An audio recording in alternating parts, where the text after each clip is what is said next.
तो इक़्तिदार सिर्फ उलमा का हक बन जाता है ना, जिनको अंबिया का वरसा कहा गया है। देखिए, अंबिया की वरासत दो पहलुओं से मुंतकिल होती है। एक उनकी वरासत है इंजार, बशारत, तबलीग और दावत की वरासत, ये उलमा को मुंतकिल होती है। इसको कुरान ने बयान कर दिया कि कौन सी वरासत किसको मुंतकिल होनी है।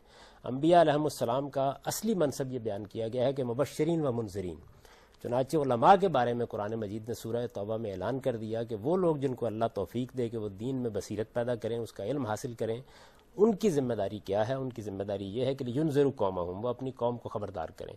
तो अंबिया का इंजार का मनसब उलमा को मुंतकिल होता है और इसमें वो अंबिया के यकीनन वारिस हैं। दूसरी तरफ अगर किसी पैगंबर ने इक़्तिदार कायम किया है तो इक़्तिदार के बाद आगे किसको मुंतकिल होगा, उसमें यह उसूल नहीं कायम किया गया कि उलमा को मुंतकिल हो जाएगा, वरना पापाइयत कायम हो जाती। उसमें यह उसूल कायम किया गया कि अम्रुहुम शूरा बैनहुम, मुसलमानों का एतमाद जिसको हासिल होगा वो उनकी जानशीन